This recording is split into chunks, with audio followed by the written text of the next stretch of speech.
The number 1 seed is set, but the pathway to Asheville is still unclear. SoCon Fast Break starts now.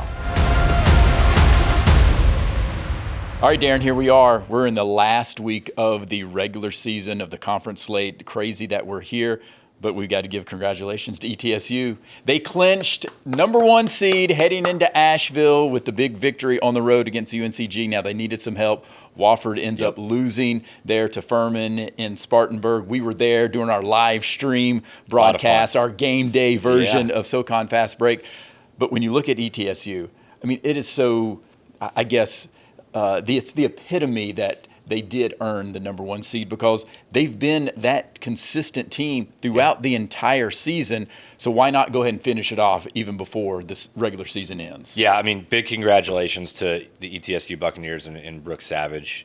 They have been the best team in the league all year. They just have. This isn't something that kind of came out of nowhere or hey, they got hot at the right time. They've been consistently good the entire year. They've had their hiccups, but they've found ways to, one, still win a lot of those games. Yes, they have. But most importantly, they've just really been a model of consistency. And to be fair to them, too, and sometimes it's just the luck of the draw, they've been probably the healthiest team in the league. Yeah, Blake Barkley missed the Furman game, but he came back in that game against UNCG. Them and Mercer have been the 2 healthiest teams. They've really, frankly, for the most part, avoided the injury bug. No question. And when you look at ETSU, again, the standard, they lead the league in multiple categories, including field goal percentage, steals, right up there in the top in blocks. I mean, they have been steady Eddie the entire season.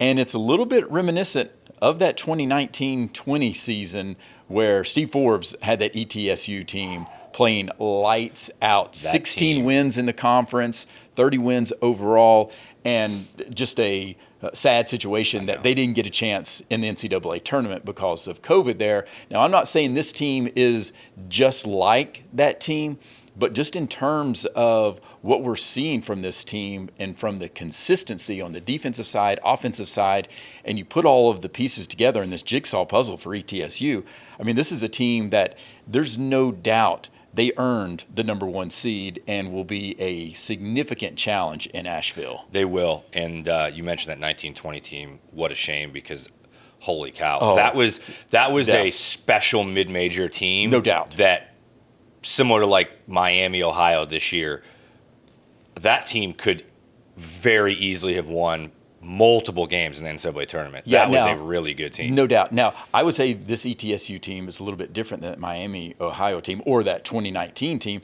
because there's a lot of people talking about Miami, Ohio and their strength of schedule. And is there a situation where they might even be in terms of on the outside looking in if they lose in their conference tournament, which is crazy to even think about.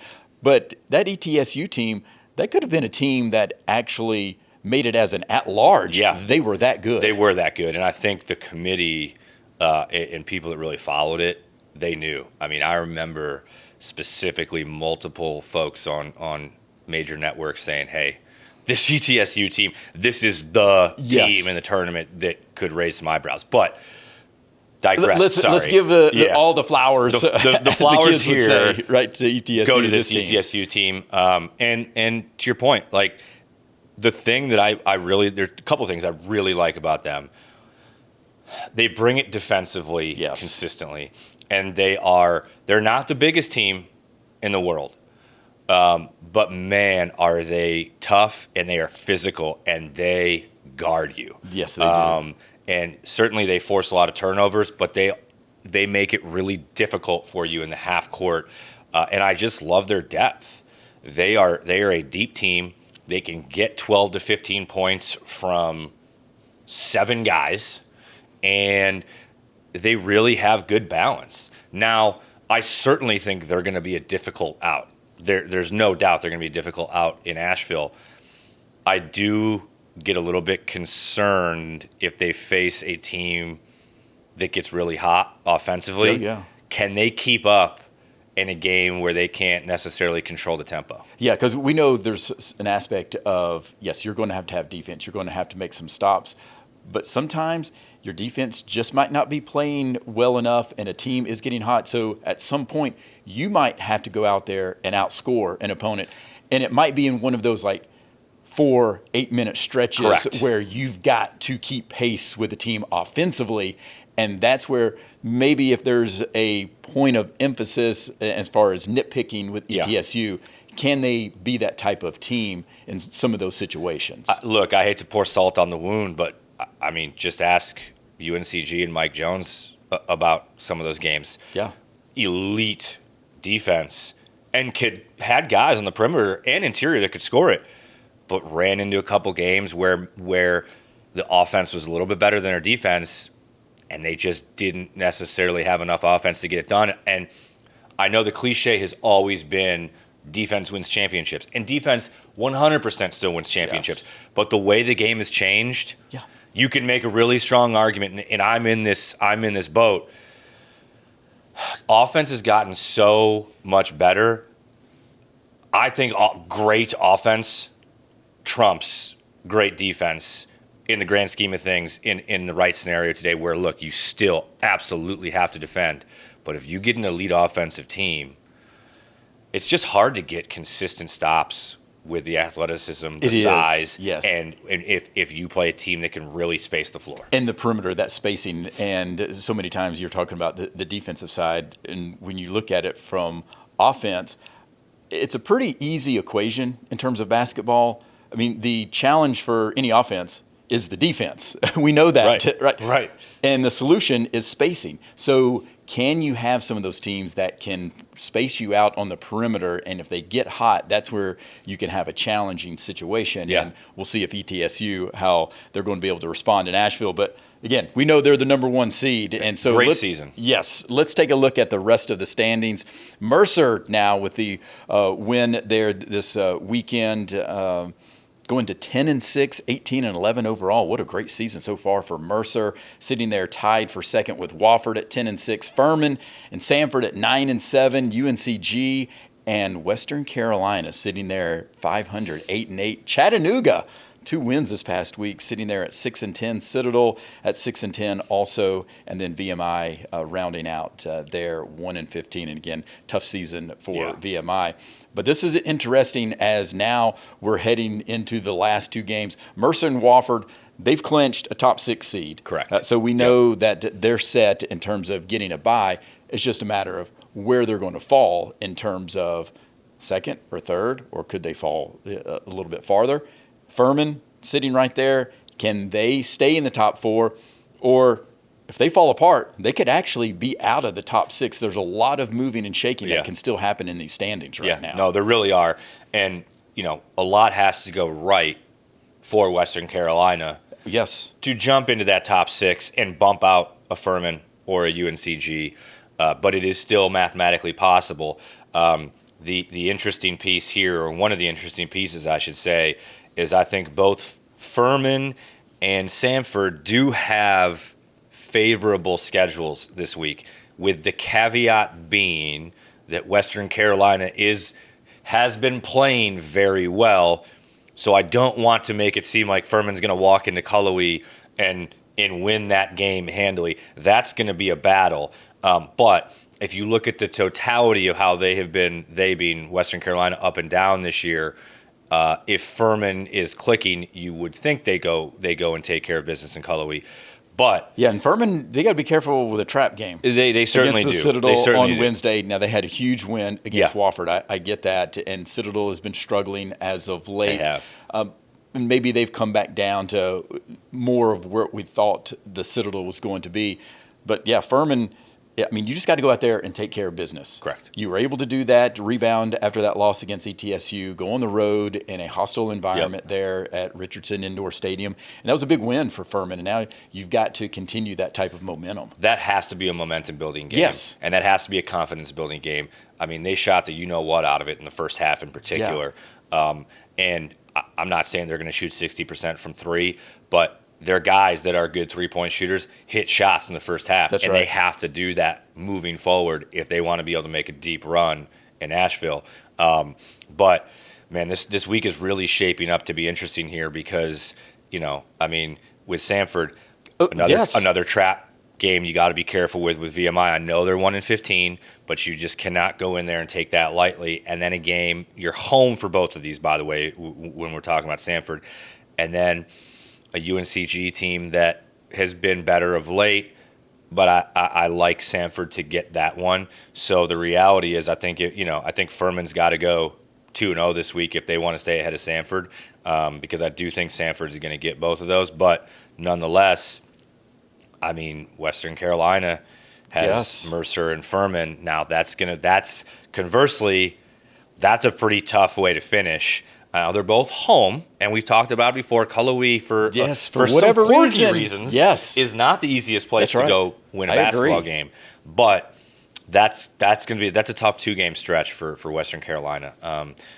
But it is crazy that we're in a scenario where, I mean, you got 3 or 4 teams that if 1 or 2 games go the wrong way and the right way for others, you got a team that's been in the top 4 or 5 all year.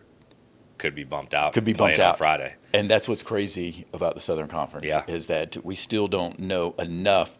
That tier of teams 2 through 6, and even you could say through 8, basically, because Chattanooga, it's a long shot, but Chattanooga still has a chance to technically finish in the top 6. Really? Yes. They would have to win out, and they have to have, I think, UNCG and Western Carolina lose out, and then some other things fall their way. So, I mean, mathematically, they're still in it. So that's the crazy thing about it. The offensive juggernaut that is UTC right now, I mean. All of a sudden, they're averaging over 90 points in their past 2 games. It's crazy that we see that. All right, so speaking of teams, how about team of the week? All right. I mean, I know.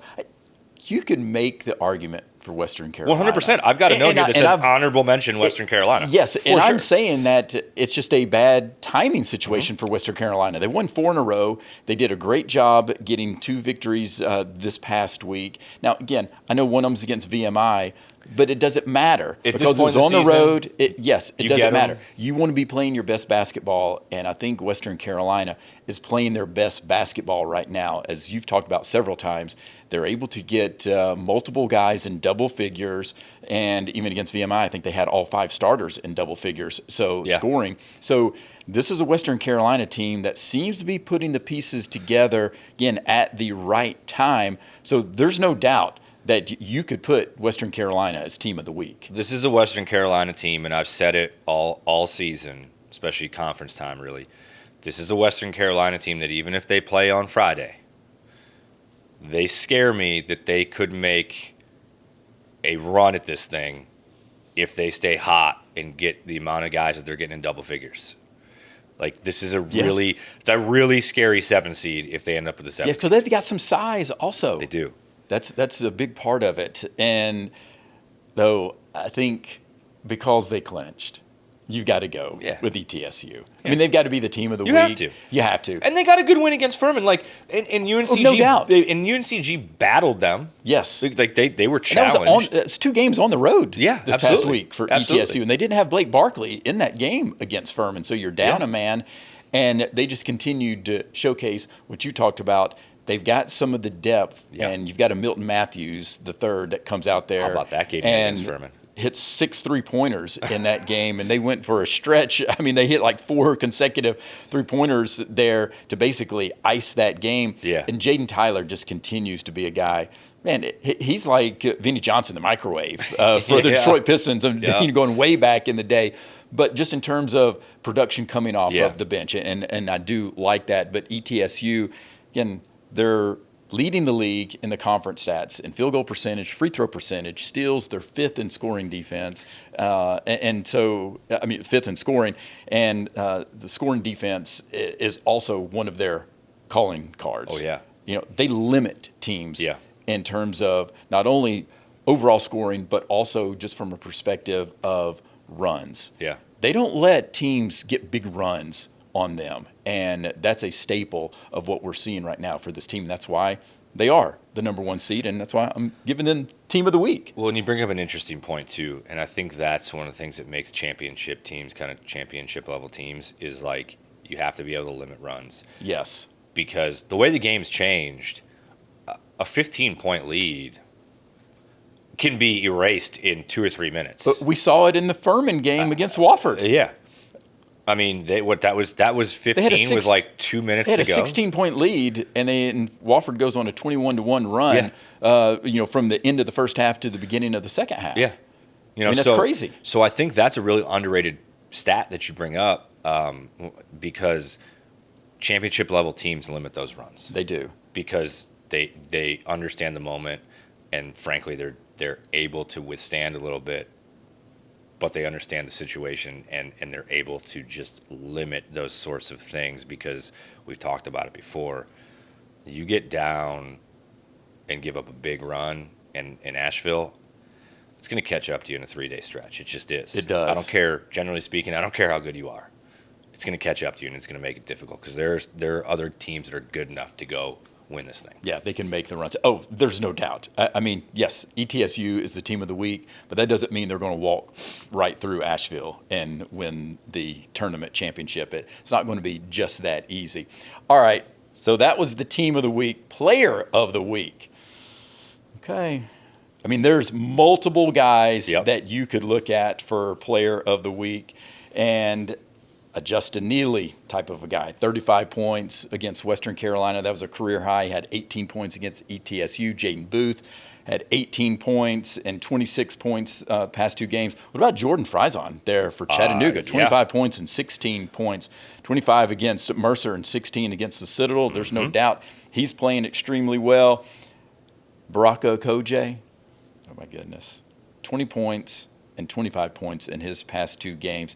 He's had now 20 or more points in 5 consecutive conference games, playing at an elite level. 10 of 10 from the free throw line in that win over Samford there on Saturday. So there's no doubt. His name is consistently being brought up for player of the week. Yeah. And he can make a case just about every week. Oh, you definitely can. Dylan Faulkner, the double-double machine. Even Armani Mighty had a good 2-game stretch. Yeah, he had a great week. Yes, just a double-double machine. I'm going with Brian Taylor II, ETSU. We're keeping the Buck theme here, so to speak. He had 17 points, 8 rebounds in that win against Furman, and then 25 points in that win on the road at UNCG. 10 of 12 from the field, though. Yeah. And he went on a 10-0 run just by himself there in the second half that sealed that game for the Bucs. And so we saw him be named Player of the Week in December after his triple-double. And now I think we're going to continue the theme of players getting nominated twice, because we had Justin Neely a couple of weeks ago. He got his second one. Then Dylan Faulkner got his second one. So why not just go ahead and give it to Brian Taylor II to have his second one? Let's keep that theme going. 3 straight weeks of somebody getting it for the second time. But I'm going Brian Taylor II. No, I agree. I agree wholeheartedly. I think every single guy you mentioned was somebody I thought about. But I just think Brian Taylor. Yeah, because it was he was the closer. Yeah. I mean, he basically closed that game for ETSU on the road against UNCG, which then ultimately, yes, they still had to wait for Wofford to lose to Furman, but that put them in the position. They controlled the inputs, they controlled the controllables, and Brian Taylor went out there with 25 points and laid down the gauntlet, saying that we want this number 1 seed. No, and like the thing with him too is he's kind of just been the model of consistency all year, and because of the balance that they have, I think maybe his numbers are not as high as some of the other guys that don't have as much balance on their roster. But he's been really, really good all year. And so, to your point, the 10-0 run, finishing it off against UNCG, they were pesky in that game too. I think this is where I think the Southern Conference is going, but it's certainly where we're exactly. going. Hey, I was off last week. I was saying Jaden Booth. It was going to be automatic. Jaden Buckets. That was right. It was the right team, but it was Dylan Faulkner. And again, well-deserved for Dylan Faulkner. Certainly. There's no doubt. All right, power rankings. Let's run through these. ETSU, gold standard. We've talked about it right now. Mercer at number 2. Yeah. Now, ETSU did drop last week and that was because Samford was on such a run. But I've got ETSU back at number 1, Mercer at number 2, Samford at number 3. They lost a close one there. They did. That was on a the battle. road. Yeah, so that was a battle there. Back and forth all game. Against Mercer. Furman at number 4. Got Western Carolina at number 5. Okay.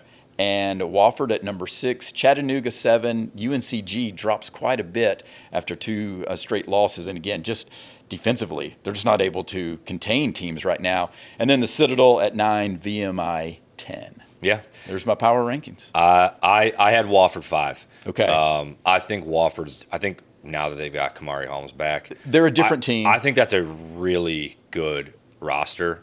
And I love their perimeter.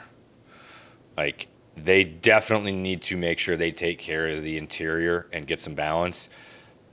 But they got arguably a 4-headed monster in that perimeter led by Kamari Holmes. Oh, yes. And they can really, really score it. Caden Vasco, Niels Mahofsky. Yeah. Niels Mahofsky didn't have a good No, he game did not against play well. Furman, especially shooting from the outside. But give Furman credit. That's what I was also. going to say. Furman did a really good job defensively. We did. talked about how well they shot it in the first half. Furman did a really good job defensively. Especially in the second half. I mean, they stopped that run and then limited Wofford from getting anything going. Absolutely. After that. And that's why, I mean, again, some of these power rankings, you can flip some of these teams so easily. Absolutely. From that perspective. But that's why we love doing it. It creates some of the debate Yep. that happens with the power rankings. All right, games to watch coming up, because this is when we're going to start seeing – again, some separation, how this is going to play out. We've already talked about the Citadel-Furman game on the 25th. Wofford at ETSU, because this one's interesting because we were wondering how this was going to play out just in terms of if ETSU was able to go ahead and clinch, and they were. So this could have been a clinching type of game for ETSU, but this is a huge one for Wofford to keep pace. Yeah, it is. And that's a tough game to go to Johnson City now. And how will ETSU respond, though? Correct. Now that they've clinched, are they going to coast, or are they going to continue to say, no, we still want to play our best basketball? Yeah, look, you don't want to drop one of these last 2, right? No. You want to keep the momentum going, and as you mentioned, conversely, I think a really big one for Wofford. I think the key to this one, without getting too much into the weeds, is going to be the perimeter for Wofford. If they get that perimeter going and Mahosky gets his, and we all know that Holmes is probably going to get his. He's going to get his, yes. And if they can get Vasco and Chase Watley going, I think that they can go and get that game. They need Brian Sumter to be 100%. They do. He was still battling the flu there in that loss to Furman. They need some interior size with him and the presence, rim protector. I know Rex Sterling did a good job filling in, but he's not the rim protector and he's not the finisher that Brian Sumter is. And that's no disrespect to Rex Sterling. It's just we know there's a different style of play between both of those players. No, I mean, and I think it was apparent on Saturday night, second half in particular, Furman was really making a point to try to get it inside. They went high-low a little bit. Yes. They even posted guys up, which they don't do a crazy amount. Not with typically. Cooper Bowser. And, they typically do not post him up like that. And there was clearly a point of emphasis on that. And, I think it certainly helped. And they do need to get Sumter back, because the reality is that Wofford really only played 6 guys that night. That's right. They were 8 limited. guys that played. That's right. But when you look at the minutes, those 2 guys played less than 10 minutes. Yeah. Right. So that's right. So they certainly need to get Sumter back. Okay, and then Mercer at Western Carolina. Talked about this one too. Can Western Carolina, can they get their 5th consecutive win and try to continue climbing up into those standings? And if you want to finish second, you got to go win this game. Yeah, you absolutely have to. I mean, I think if you're Mercer, you obviously really have to limit their kind of getting their 4 or 5 guys in double figures. So you're going to have to guard, and you're going to have to get stops. Flip of that is Western's going to have to guard too, right? I mean, that's been one of their Achilles heels, is when they've not been great. They haven't guarded too well. And so I certainly want to see who can play better defense, because both of these teams certainly can score it. I think if Western can get those 4 or 5 guys in double figures like they have, I think they can go get this one. Yeah. We'll break down Yeah, these we games will. in a little bit more detail in some of our preview episodes. And then you've got on the 26th UNCG at Chattanooga. Again, must-win type of situation for them. And then on the 28th, Saturday, as we wrap up the regular season conference slate, big one there, Furman at Western Carolina, and also UNCG at Samford. Yeah. That will have an impact on the standings also. So there's a lot of games that still have some impact on the standings. And we'll see. Here we go, man. The last run towards Asheville, right? I can't believe we're here. Yes, I know it. I can't believe we're here. Hey, and I love it. And all of you out there, you can stay in touch with everything that we're going to be talking about with SoCon Hoops. All you have to do is hit that subscribe or follow button, YouTube, Apple Podcasts, Spotify, wherever you get your podcast, including the iHeartRadio app. Until next time, may all your jumpers hit nothing but the bottom of the net.